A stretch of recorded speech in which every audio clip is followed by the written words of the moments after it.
Hello and welcome to the Radiate Wellness Podcast with your host, metaphysician, Reiki master, and hypnotherapist, Christy Clemens Hoffman. Each week, we will discover teachings, tips, and tools to radiate your best life ever with practitioners, authors, and luminaries to help you on your path. Wellness, joy, peace, abundance. What do you want to radiate?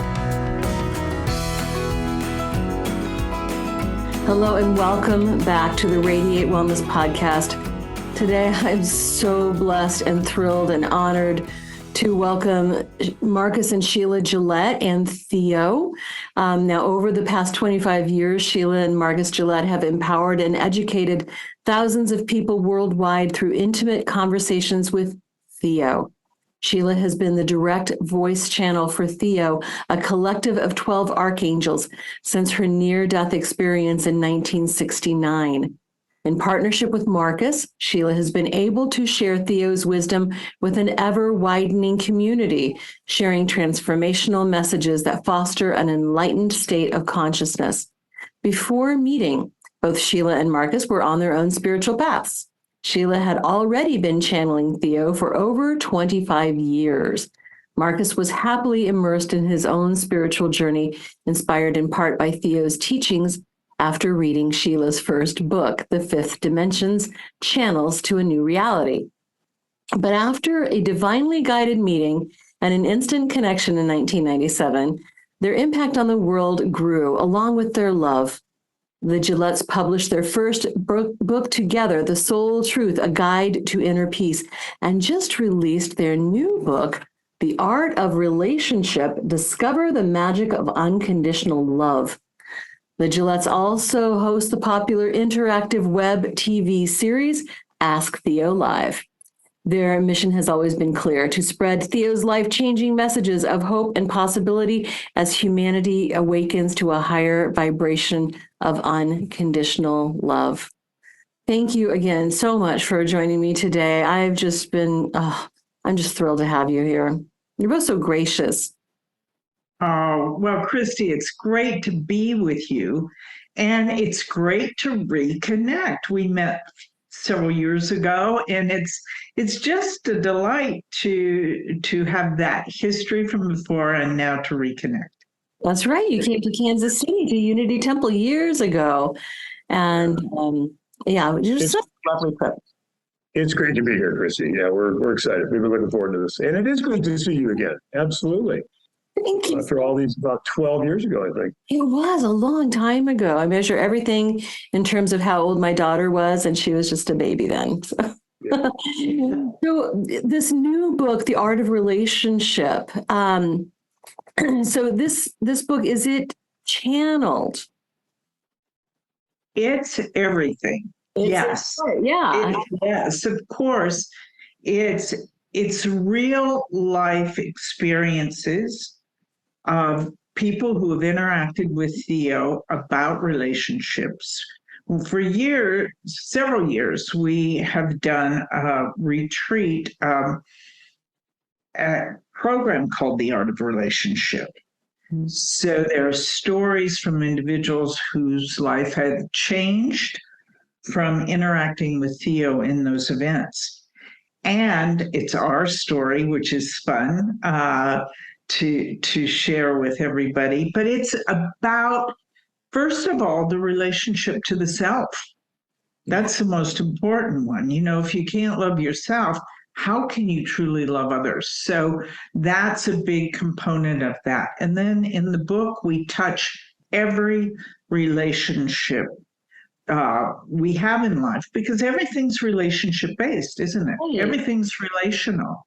Marcus, would you have more to add to what I just said? The only thing I would add in terms of how so a lot of the book is THEO, of course, in a Q&A with both me and several other people in our community that Sheila's talking about, Christy, that had the experience of being with THEO live.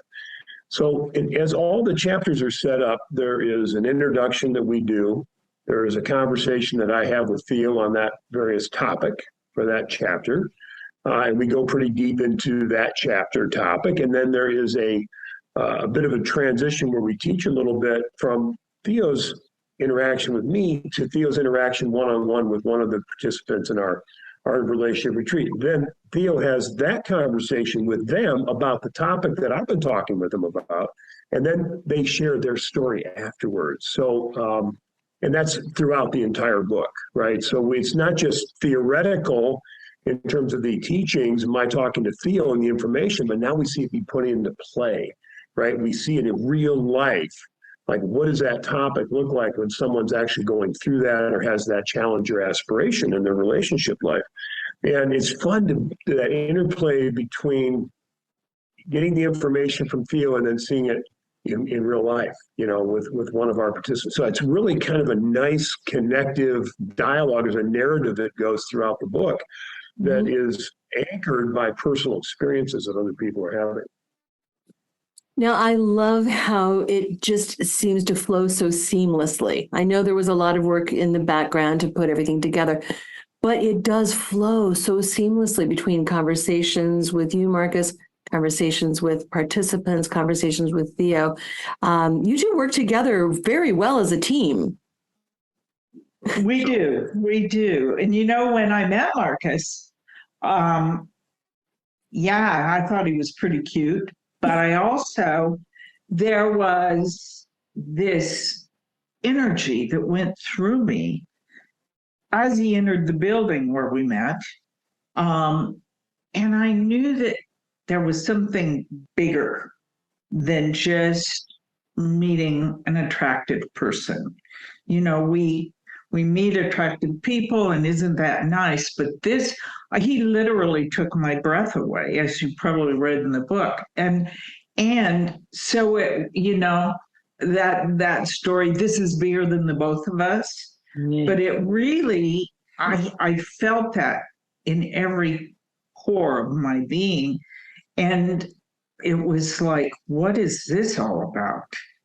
And so 25 years later, now I know. I mean, we are married, we love each other, and we're great partners in doing this work. We complement each other in doing the work, and it's a good synergy that having this partnership really presents the information in such a great way.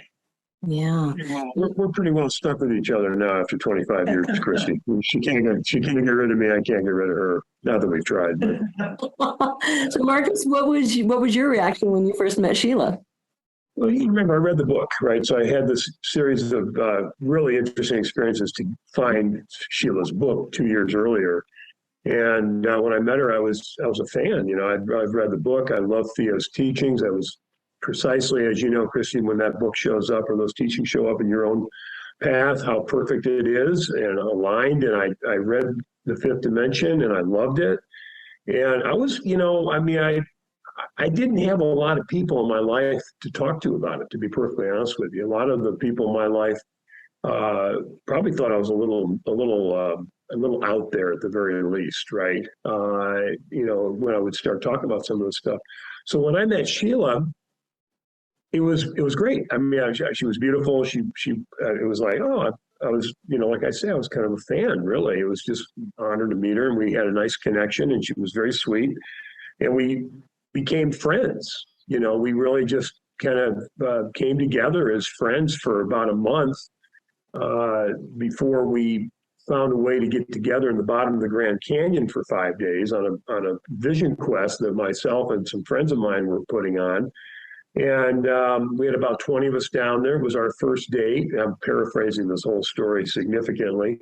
And then we came back out and got engaged the night that we came out after a 5-day first date camping in the Grand Canyon. Now, I wouldn't recommend camping for 5 days on a first date, particularly if you intend to get married afterwards, but it did unfold that way. And it was remarkable. And it was kind of magical. We had some pretty cool experiences happen to confirm our souls coming together. So that was even more fun. Yeah. Oh, that is, yeah. And again, as working together, you two seem to just fit flawlessly. Marcus being a seeker and a questioner, and Sheila being the one who can wrangle this group of archangels and to bring them through, and also having questions of your own. Like, how do you work together that way? Was it planned? I think is my biggest question. I think it was planned before we got here. Yes. Because it's always been like that, Christy. It's always been seamless. And,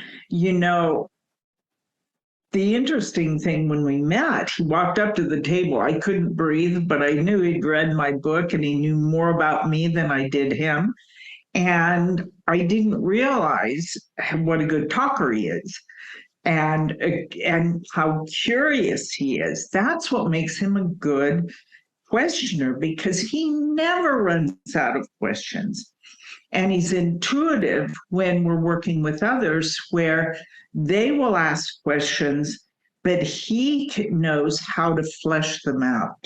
So many a time he'll say, I would like to ask a follow-up question for Christy. Mm-hmm. And then he does, and it just makes the information expand even more. So he, over the years, has refined that, but he's always been a good question asker because he's so curious. That is the key. You have to want to find out more and be open-minded enough to ask the follow-up questions and know that you don't stop until you get to the bottom and the whole of the answer, right? Yeah. What I do, I know that curiosity. We all do.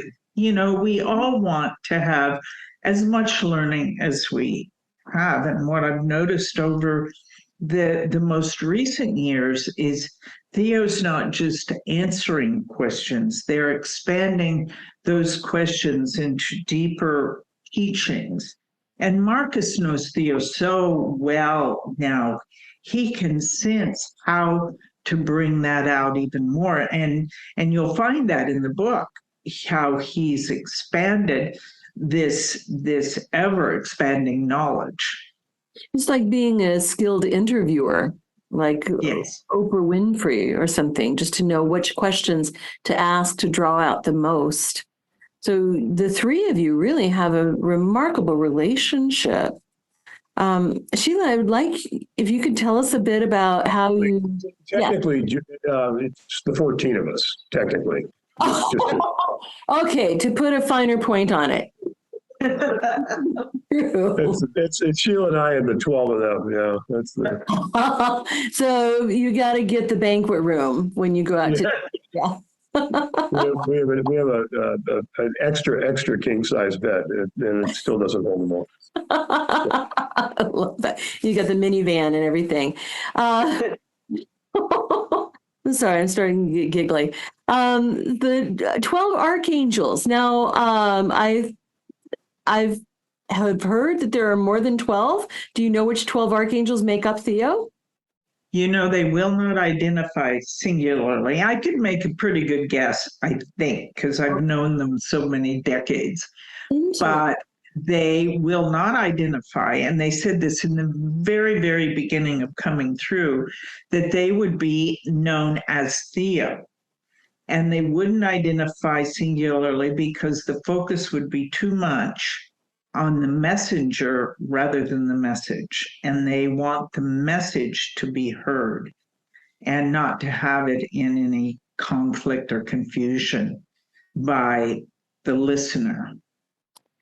Oh, that's an excellent point. It's not about the messenger, it's about the message. You find that the group of 12 changes and maybe tag teams in and out sometimes? Oh, yes.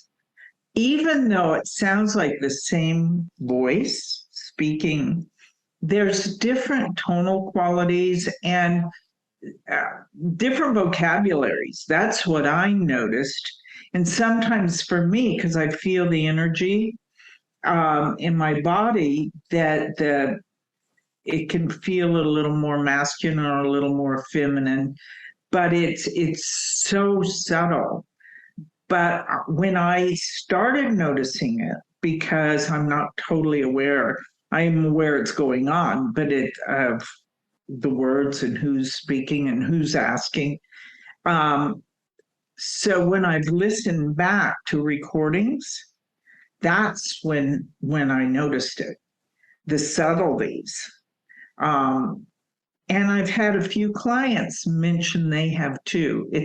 It's interesting because you have to really pay attention.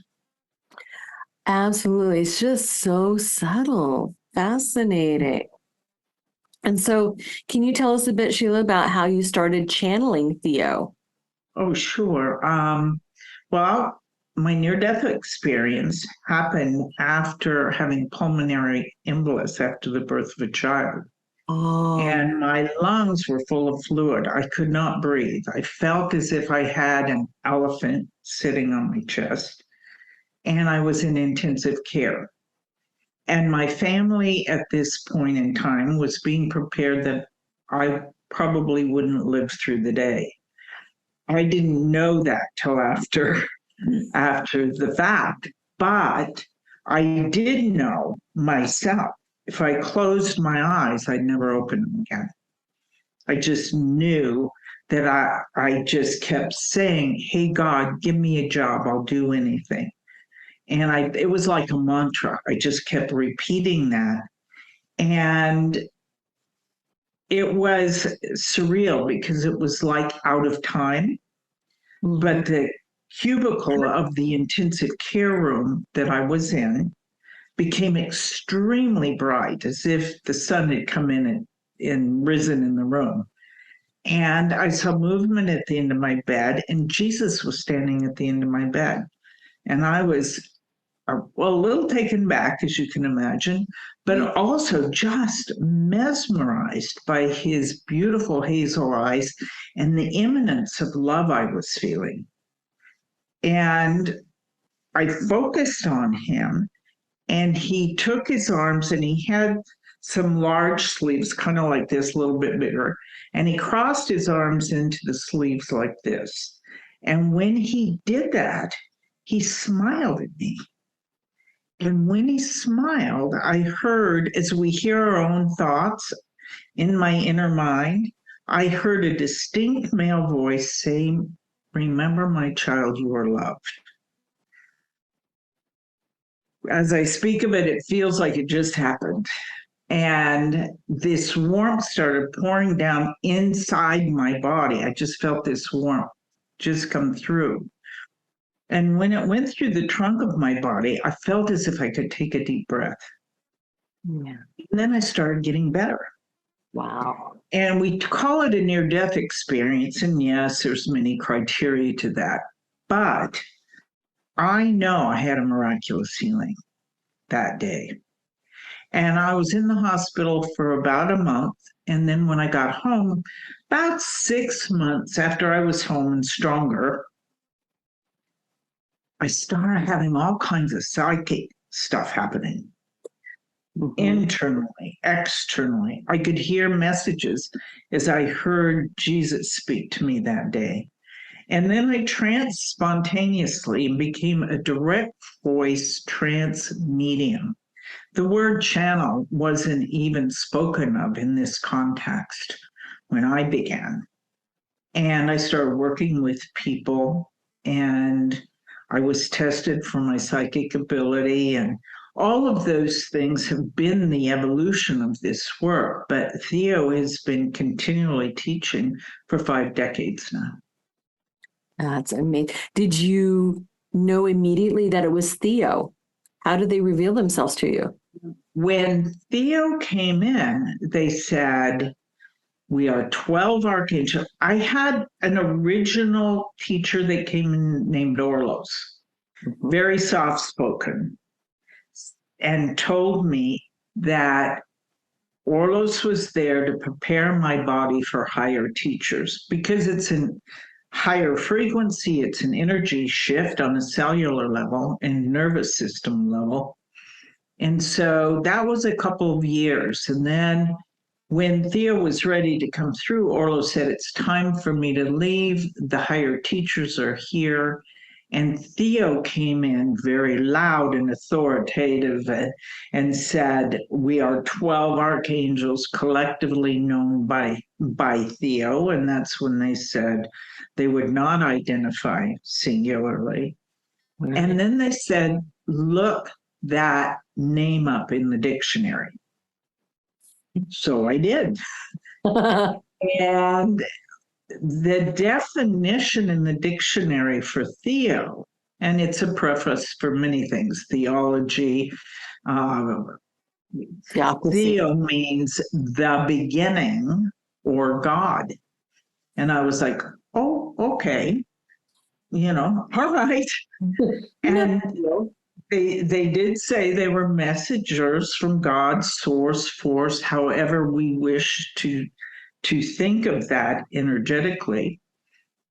And, just as an aside, I kept thinking, well, gosh, why don't they, when they come in to talk, why don't they say, "Hello, this is THEO," or, but they've always said, "This is the beginning, is it not?"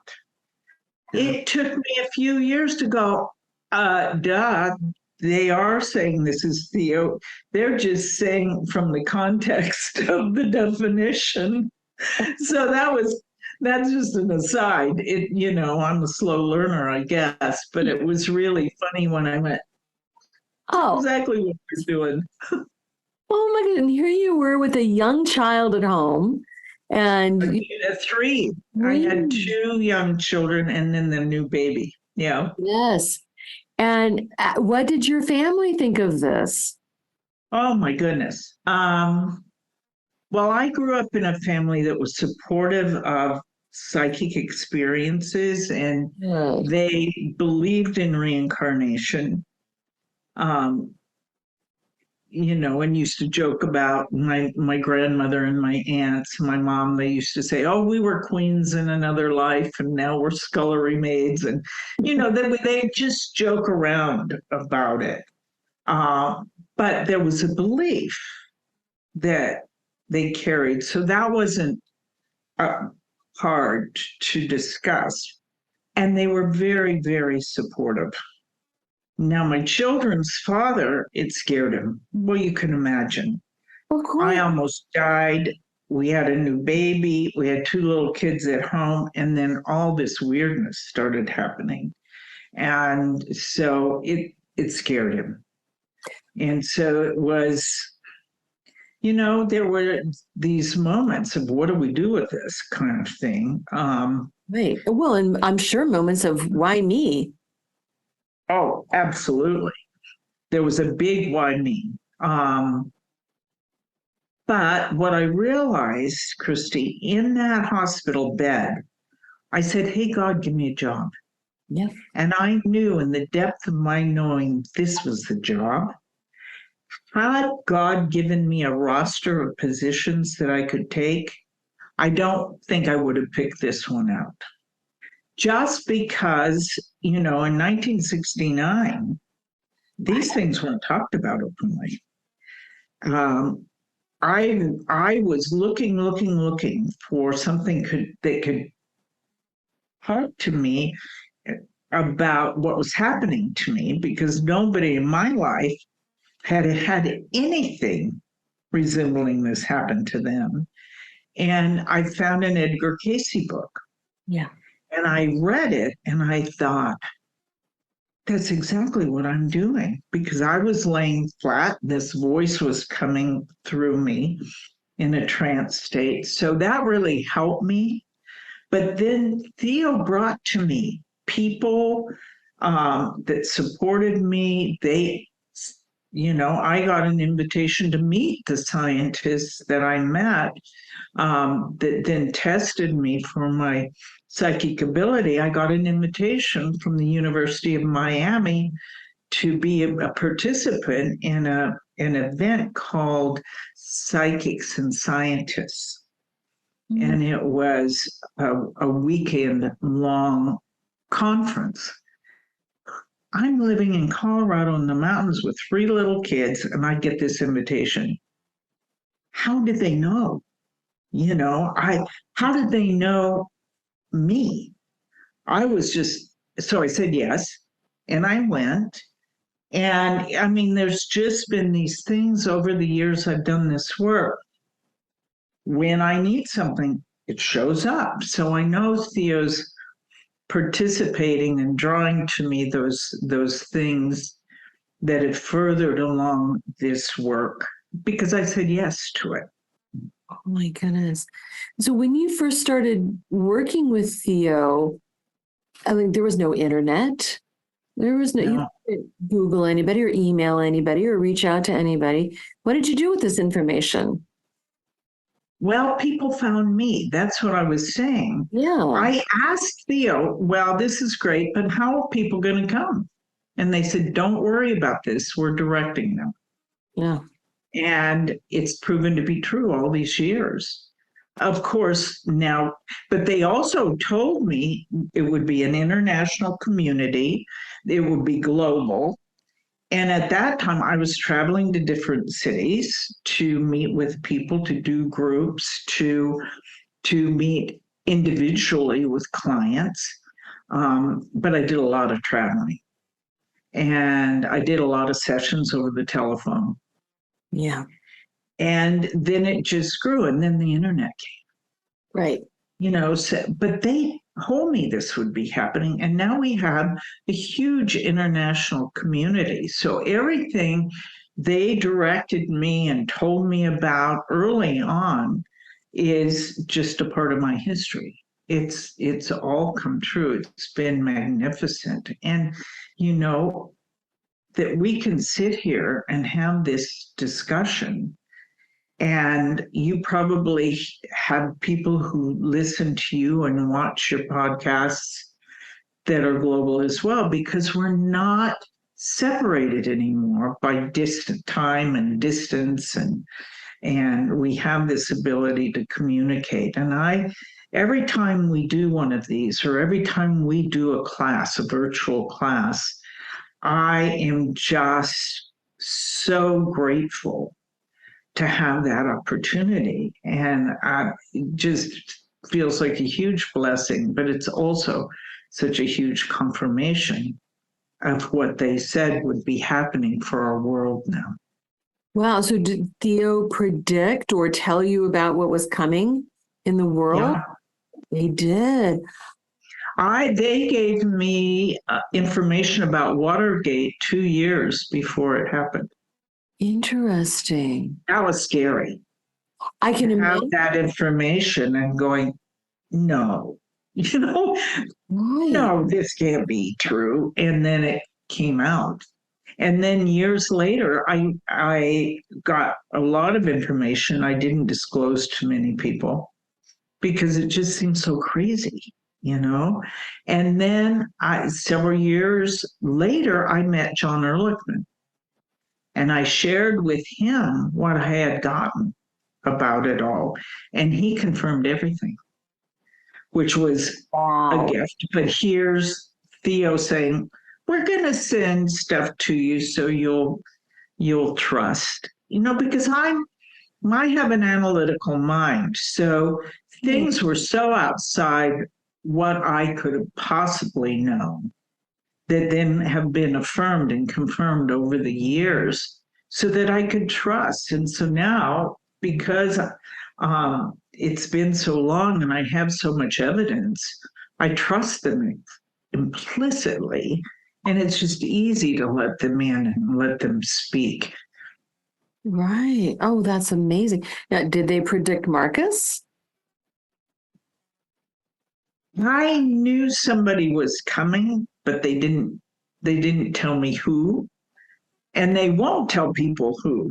Right. People will ask, is my partner coming? And they'll say yes, and they'll say, will you tell me? And they'll say no, because you'll be out there searching, and it has to be in perfect soul time when you come together.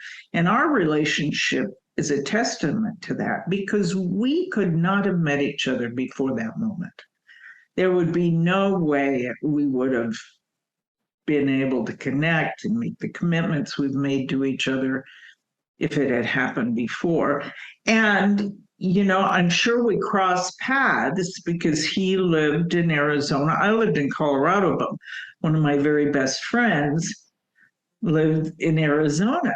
And so I was in Scottsdale and Phoenix area quite often visiting her. And he was here and we never crossed paths.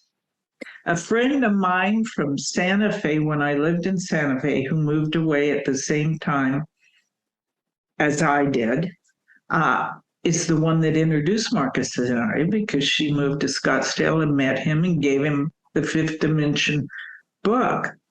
And now I think I wrote that book just so we could meet. That's certainly what it sounds like. Oh, That's my story. I'm sticking to that story, that part of the story. So, Marcus, let's go to your story. Did you grow up in a household that would have believed that this type of thing was possible? I think so. I was brought up Catholic, but I was brought up in a fairly open-minded household. I think my mom was pretty open-minded. My dad converted when I was 23. My dad converted to Catholicism, by which point I had dropped out. And the joke in the family was I was his sponsor into Catholicism, which at the time was labeled as the blind leading the blind, into being a Catholic, because it never resonated with me. And I guess the short version of my story, where my spiritual curiosity came from, Christy, was just in the out-of-body experiences I was having as a teenager. And it's really, for me, raised in a belief system that includes things like the devil is not really a great way to raise children, in my opinion, right? I mean, it's like a form of child abuse. I mean, come on. And there was fear in these experiences I was having, but there was also a wonderment and a curiosity and a knowing that I was safe, and a knowing that really wasn't true, that nobody could overtake me. So I started exploring this, particularly when I got into my 30s. And right before I met Sheila, I went to the Monroe Institute to study out-of-body experiences. And I really wanted to get more kind of authority over them, I guess you could say, and more clarity. And that was 2 months before I met Sheila. So I had, going back 2 years before that, I met Donna, was in a grocery store of all places. She gave me Sheila's first book. Oh, kind of interesting story around that.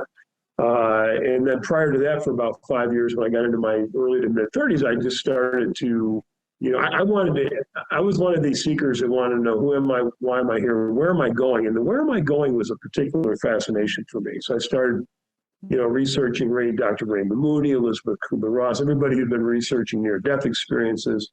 And that all kind of led me to the Monroe Institute, led me to Sheila, 2 months later. And it was just kind of a natural evolution, because when I read The Fifth Dimension, Sheila's first book, that book kind of rocked my world. It was so perfect. Timing was so perfect for that to show up in my life when it did.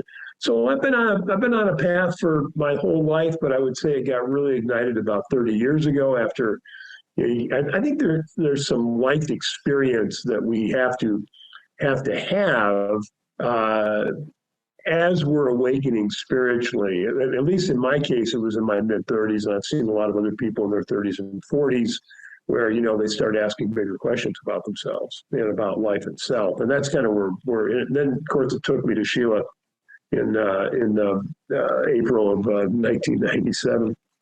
And the rest, as they say, is history. Yeah, that's true. That spiritual awakening process, luckily you were already in it, but it can be so painful for some people just to realize that everything that they had grown up with and everything they had known is not as it seems. And that can be so painful. So that's why I think that so many people are drawn to THEO in the first place, just to have more of a step into this spiritual realm.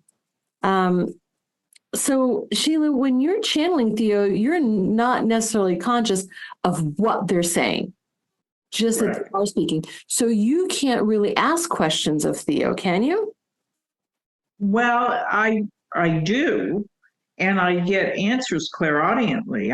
They will speak to me like I spoke of hearing the message from Jesus. They will speak to me in that manner. But if I have specific questions, and I don't have that many anymore because I've been a student for 5 decades, and I just trust and I'm enthralled in the new information as they expand it because I continue to learn every time they speak. But Marcus will ask questions for me if I have them. Mm-hmm. And then I'll listen to the recording like everybody else. I'll listen to what they have to say. But they warned me of things. One time I was driving in the mountains and I was coming on a highway and I was going around a curve, and they said to me, slow down, go very slow. So I did. And I went and when I came around the corner, there was a huge rock in the middle of that had come off the mountainside down onto the road. And so there are things like that have happened, so I know I'm really well protected. But every time Theo speaks, there's information. And if I've heard it before, they may be saying it in a different way, and I get it on a different level. Yes. So, yeah, I'm continually learning. You've got the best teacher to come Yes. through. Mm-hmm. And what's your process for bringing Theo through? It takes only a second. What I do is I close my eyes, I take a couple of deep breaths, I just invite them in. I tell them how grateful I am for them. Cool. And then they take over the right side of my body, always have. And then they take over my whole body, but they take over my vocal cords. And then I'm aware that they're there and I'm aware they're speaking, but I don't retain all the information. Sure, that would be difficult to do so. Now, Marcus, you've been with Theo for, since 97 when you met? And I know Theo teaches many classes on psychic development and channeling, et cetera. Do you channel anybody? Well, I've got my own guides. Certainly, Christy and I have my own connection and my own experiences, but no, I'm not a direct voice channel. I leave the channeling. Sheila does such a great job of channeling. I just leave that to her. I just focus in on staying curious and asking good questions and having my own experiences. But no, but I've got a pretty good. I've had some really nice connections with my guides, and I have a name, and I have a group that I know of that I'm connected into and with, but I leave the channeling to Sheila appropriately. So sure. Did you know that Radiate Wellness is more than just a podcast? That's right. We're also a comprehensive holistic wellness practice. Find out about our services, practitioners, and upcoming events at radiatewellnesscommunity.com. While you're there, visit our podcast page to read more about our great guests and even donate to the podcast. If you like our podcast, you can help in other ways as well, like subscribe or follow us wherever you're listening right now. Tell a friend, a family member, or a coworker about the great content you find here. And if you wouldn't mind, please give us a thumbs up, a 5-star rating, or a positive review. Sounds like a small thing, but it really helps. You might like to know about our Facebook communities while we're at it. We have a free community, the Radiate Wellness Community, on Facebook for news and great free content. Our subscribers group is Radiate You, as in the letter U, but also, you. There you'll find curated replays of past classes, guest interviews, and more. And now, back to our podcast and back to our guest. Now, I want to turn back to the book, and I have a lot of questions about the book, but I also have questions of Theo. Would you prefer to answer all the questions about the book or have Theo answer some of them? Well, certainly if you'd like your audience to have a Theo experience, I'm happy to do that. We could do either. So it's your show. And so you say your preference. Well, if you have time, Sheila, I'd like to ask a few questions about the book and then maybe invite Theo in for additional questions and if there's anything they want to say about it. That would be just fine. And Marcus is the perfect person to ask about the book because he's been the main editor. I think he's read that book 10 times if it's been one. So he knows it backwards and forwards. So I would just have you entertain those questions. Christy, what I would suggest is you do the questioning, and if I find an opportunity, if it's okay with you, to maybe have them expand on something, I'll be happy to interject a question or two. How does that sound? That way you can lead the questioning. And honey, I think she's saying she has some questions for you, and then she'll ask Theo. Oh, okay. Yeah, you have some questions about the book? Yeah, absolutely. Yeah. Okay. Why'd you write it? Why did you think it was needed at this time?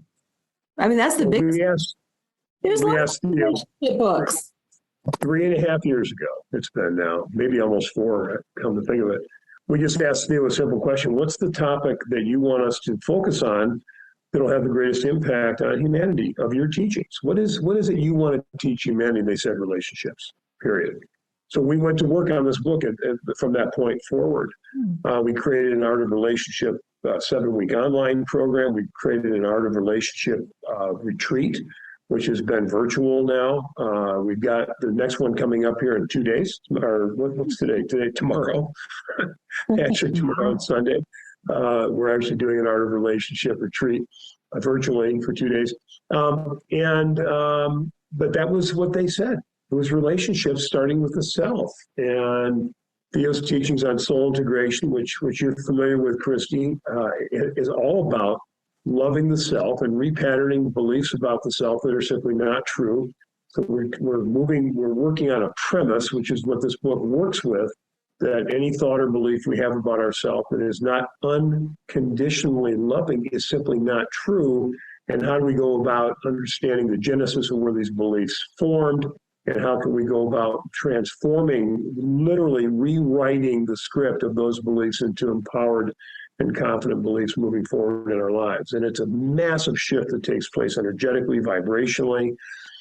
It affects ultimately the rewiring of the neural pathways in the brain. And it just moves people from where they are in life to where they really, really, really want to be through a very simple process of identifying and repatterning beliefs about themselves. And in that it affects every relationship we have, starting with the self. It affects our ability to connect psychically. It affects our ability to manifest in abundance and healthy, optimizing our physical health. And all of these different pillars of life get affected by virtue of us understanding how lovable we really are. You know, and to know ourselves as divine spiritual beings, that's what we're remembering and awakening up to now is who we really are. So it just changes everything. It does change everything. I know in some of your materials that your publicist sent me, and she's doing a fantastic job, by the way. I love her. She was talking about shifting into a new era of consciousness. So how did that kind of shift the focus on relationships even further? Well, there's a new paradigm. And the old paradigm is one of need. You fill up the wounds in me, and I'll fill up the wounds in you, and it'll all work out great. It doesn't work that way. So what we're inviting people to do is to really get in touch with their own emotions. You know, as we move individually into our own emotional mastery and are now responding to life as opposed to reacting to life, everything changes. So we move into relationships on preference, not need. And you know, when people, to Sheila's point earlier, say when is the one going to come in? Well, the one is going to come in when you're ready. Vibrationally, you're personally ready and are in fact already that vibration yourself to magnetize that person to you, right? And so, you know, that's That's what Theo's teachings are really all about, is just getting in touch with the core circumstances in which these untrue beliefs were first created. And it could be from a previous incarnation as well. Well, and Marcus, wouldn't you agree that the other person has to be ready too? They have to. Because the relationship is a vibrational match. Yeah. And when you love yourself enough, and it's not conceit or narcissism, we're not talking about personality disorders, we're talking about the truth of being soul-centered. And when people do that, they come together in the new paradigm of preference rather than need.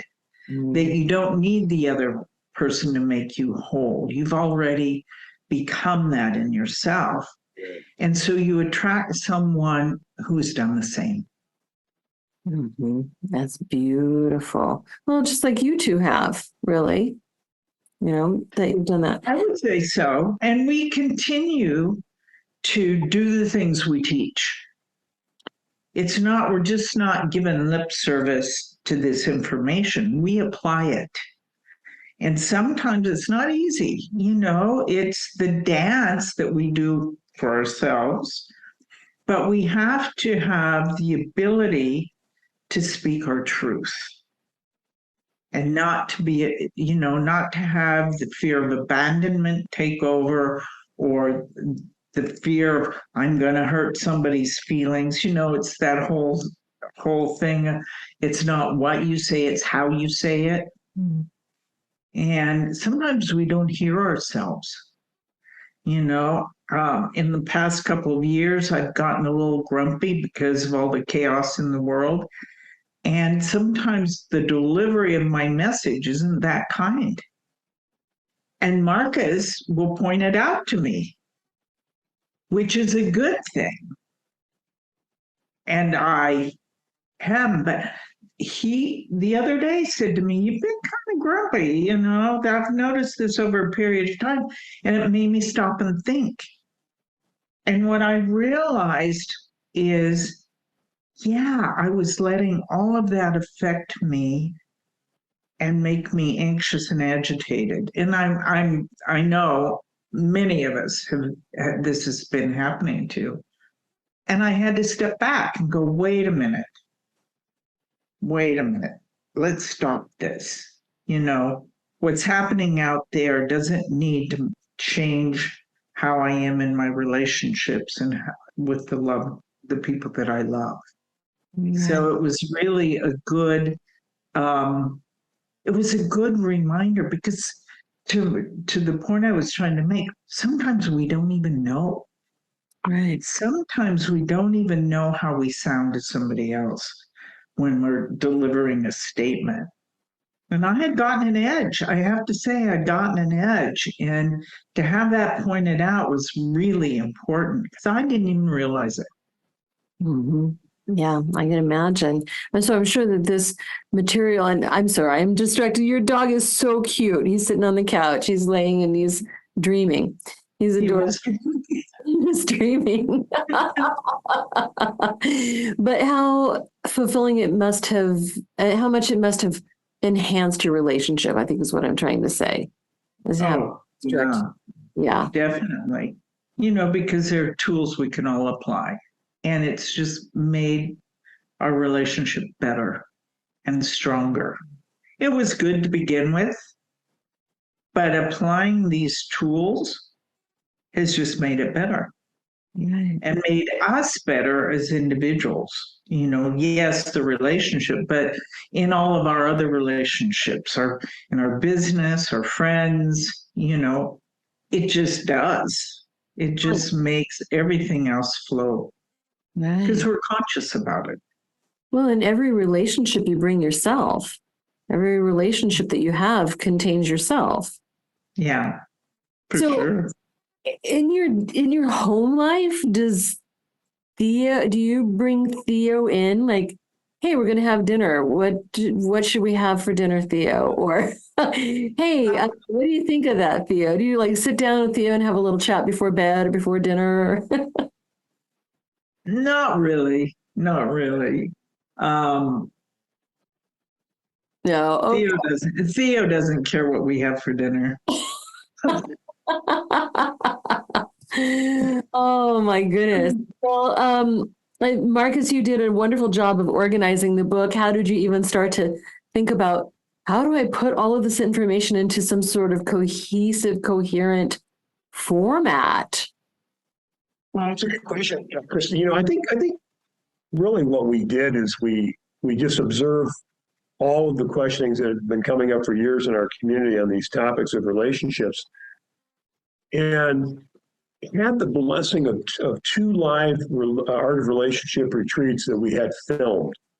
So it was we knew we wanted to integrate my speaking with Theo, and once we clarified all the topics that we wanted to talk about, which is runs the whole the realm of all the relationships literally in our lives.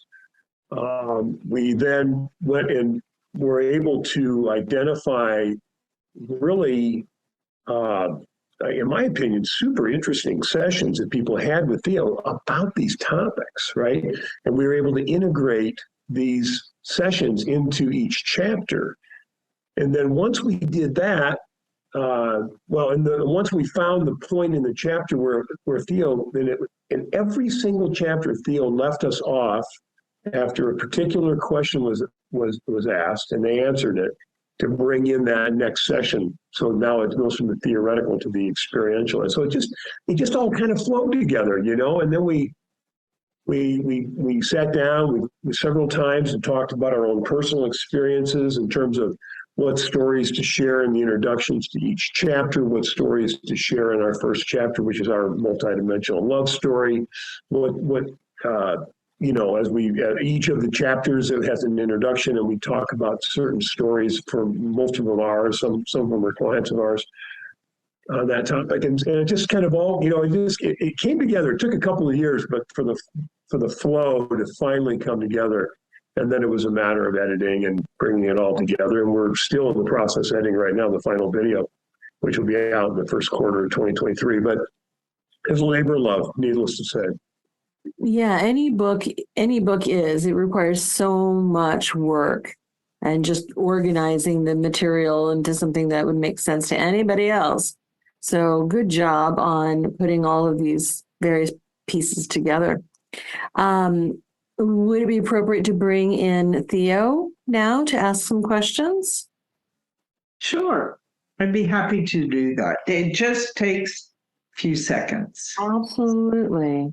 So here we go.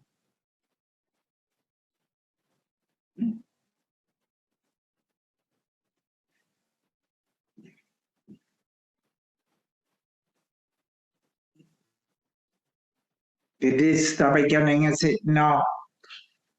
Thank you, Theo, for joining us. I'm so honored to have you with us today. I appreciate it. We are appreciative of the opportunity to serve you. You may ask. So, for a group of archangels, how do you know so much about human relationships? We are excellent observers. We have observed the human experience over centuries. We are not limited to your linear time. And you are multidimensional beings having the human experience. Your soul is larger than your body, but we have been observant of these human experiences, and we see your world through your eyes and through your lives. You may ask. What is it about relationship that is so difficult for humans? It is most the relationship to the self in beliefs about the self of not being worthy of love. Predominantly that, but self-worth, shame, and the fears of abandonment rule how you interact with each other and with yourselves. Yes, thank you. So love, of course, is a major part of relationship. what is humans' relationship with love, and why is it so important? So the solid state of God, of which you are a part, is a solid state of unconditional love. It's not a feeling, it's how we can describe it. It is peace. It's a solid state of comfortability in your skin and the achievement of unconditional love. You've heard this many centuries, time and time again, but no one understands it. So what we can describe is if you make another more important than a thing. For an example, the experiences of irritation that you have with each other and with the self often are just judgments of things unmet for you, expectations unmet. So when you realize that the towel on the floor is not important as the person who dropped it there. For an example, what we would say, and this is more relevant to an understanding, is if that person, for whatever reason, would not be in your life again, would that towel on the floor be important? Or would you wish the person back in your environment? Mm-hmm. That is unconditional love. Yes, thank you. So the solid state of source, as I'm understanding, is love. And so when we are born, do we not come from that? You do. Mm-hmm. Situations and circumstance in human experience, and you've come to learn emotions. That's the beauty of having the earth suit you live in, because you have your sensory perceptivity. You can touch and be touched. And that's part of a realization of the human experience. You are a soul having a human experience for that understanding. And that's why you come in the human experience. And when we speak of these things, we're speaking of the earth human experience and the emotions of all that. But would you not agree that love, just the concept of love, has condition in it when one thinks about it? It's predicated on things.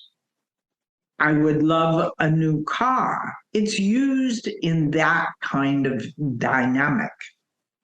But the true solid state of unconditional love is a sense of well-being. It's like the eye of the hurricane has a calmness to it, no matter what wind or debris or energy is swirling around it. So when you have that solid state, we call it soul-centered, unconditional love. Doesn't matter what challenge you're going through in your life, you know you can navigate it, and it's just there for an opportunity of growth. It's not there to define you. Know that challenge is just the curriculum of the life you've chosen. And when you have that awareness, rather than push against it and you embrace it, life becomes easier, not harder. It's the resistance that makes the difficulty. Yes, quite. And so returning to the topic of the book, the art of relationship, is it possible to have relationship without love and love without relationship? No, because you're humans and you come from love.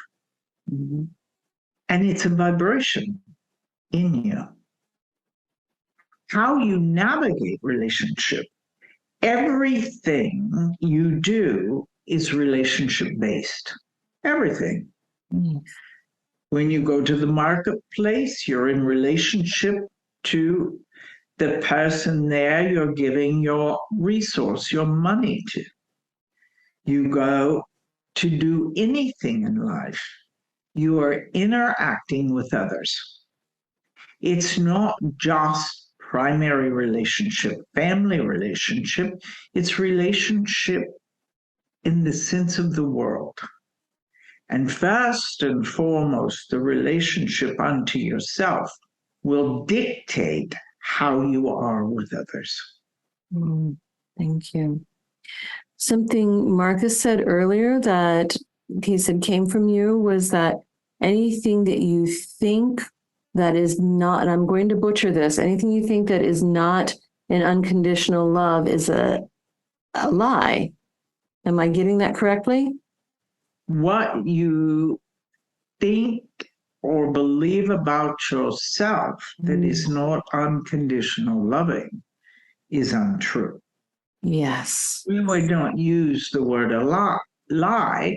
We would just say not true about you. But you've adopted a belief about yourself, outside yourself, to belong in a family, a culture, whatever it is, that the outside effect influenced the belief you hold of yourself.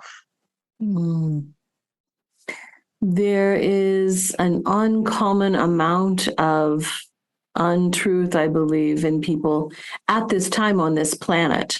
A lot of people who are stuck in anger and retribution and judgment. What is the purpose of that? It's not just at this time, it's always been. It has. It's been the third dimensional paradigm, actually, and these are belief systems that have been passed along for thousands of years.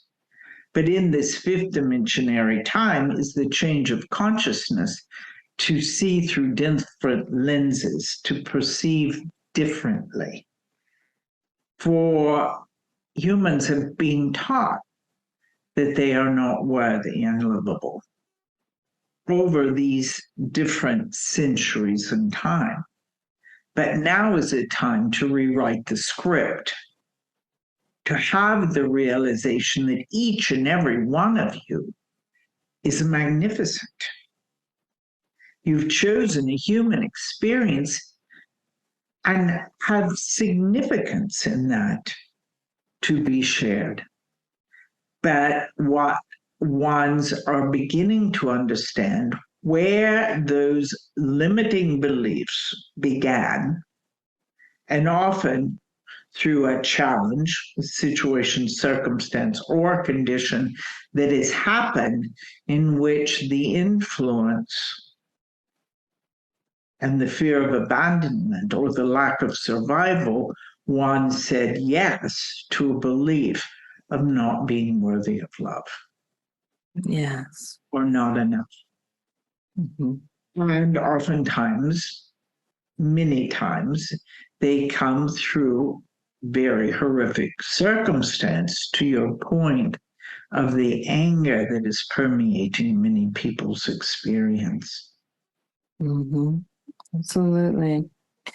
How can the individual shift that energy to create an atmosphere where people know that they are loved and they're worthy and that they're enough?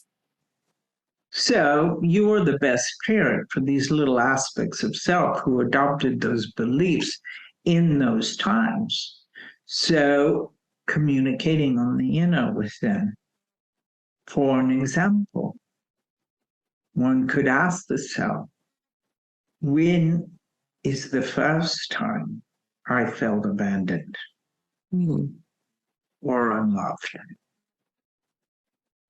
An age will come to mind, and that's who the adult can start to build a relationship with, in understanding how that belief of not being enough first began, and then nurturing and loving that part of self forward into the present.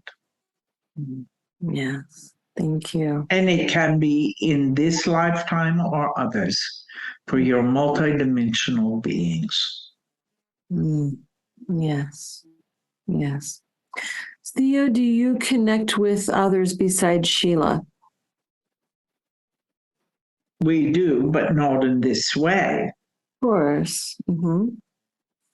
How can others reach out to you if they wanted to gain your insights?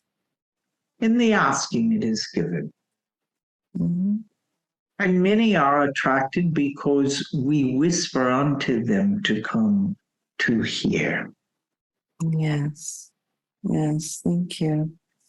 Yes, I'm thinking of all the people who might not have access to the internet, or all those who might not know about Sheila and Marcus and your work. And so I'm just wanting, I don't know, to know how everyone can be aware of these teachings and know that there is this flow of love.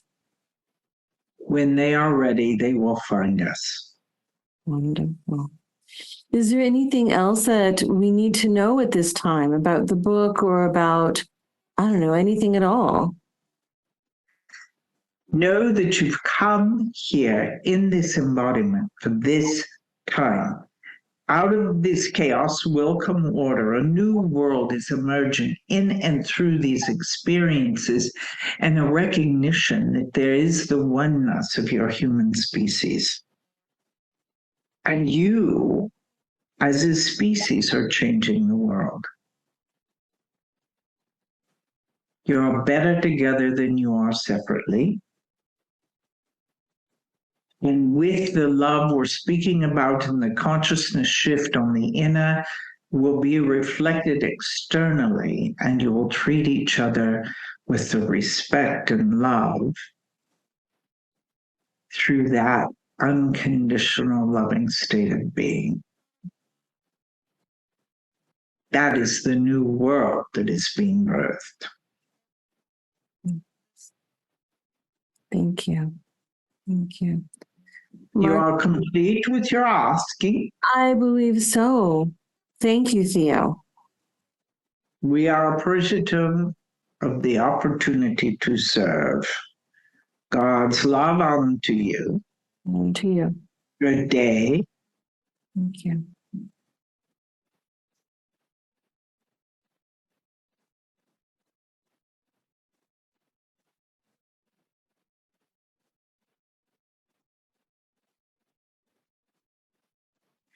Hi, Christy. Hi, Marcus. Welcome back, Sheila. Welcome back. Thank you.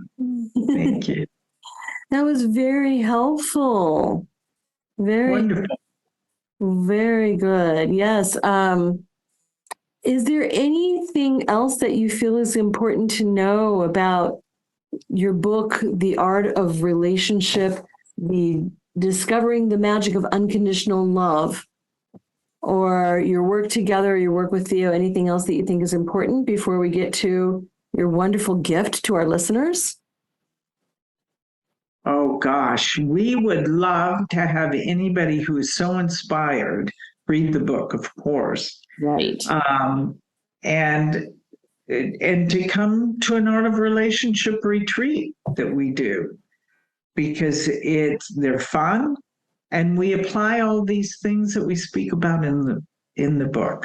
So that would be my encouragement, Marcus. Yeah, I would say, we've got that URL, which is asktheo.com/love. And there's a gift there of guided meditation with Theo, and an opportunity to purchase the book. So in the guided meditation with Theo is called Vibrant Relationships. And there's a unique vibration to Theo's voice as they speak through Sheila, as you know, Christy, in these meditations. And it's really it's really an experience. And that's what I wanted to just conclude on, is that it is about the teachings and the wisdom of Theo, but it's also about the personal experience, right? It's not just reading, or soon we'll have the audiobook, and the online course will be out of the book as well. But by engaging with Theo, coming into our community, joining Ask Theo Live TV, for instance, which is an interactive web series we do, engaging in any of the programs. We've got 3, 6, and 12-month programs we do. is a vibrational experience. It is a life-changing experience vibrationally in any level that people engage with us and with THEO. And so we would just say, see how it all feels as you read the book. One thing I will say about the book, I feel very confidently in saying, is that there's something for you in this book. There will be something or many things that you're going to read in this book that can be life-changing for you. Just thoughts and tweaks and wisdom and aha moments throughout the whole book, in my humble opinion. And, I just really, that's the feedback we've been getting, Christy, too, is that there's just, so many pages rabbit-eared, and bring a marker with you, because even in my 10th edit, to Sheila's point earlier of the book, there was just this awareness that there's some really juicy stuff in here, regardless of where anybody might be on their path. And so we're just blessed to have it available, and very grateful to have to be with you here today and be able to talk about it. We appreciate it. So appreciative. And I have to say that all of THEO's teachings, every bit of it, there's juicy bits. I talk about many things that I have learned from THEO over the years with my clients, often. And I love that THEO brought back the idea of the little orphans and the little aspects of soul, because that's a very important part of my practice as well, with clients and with myself. So I was very happy that they brought that forward. So all of this can be found and more at asktheo.com. And the link to receive that vibrant relationship meditation is asktheo.com/love. //love. Yep. And that's where they can buy the book too. And then we've got a guided meditation for them. So it's asktheo.com/love. Absolutely. Easy to remember. Easy peasy. Marcus, Sheila, you two are just delightful. Thank you so much for joining me today. Thank you. Well, thanks for the invitation. It's good to see you.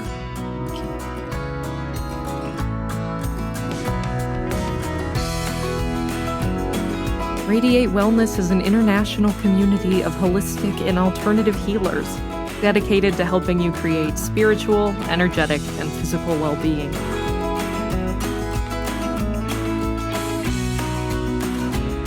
To learn more about our practitioners, services, classes, and events, or to schedule an appointment, visit us at radiatewellnesscommunity.com.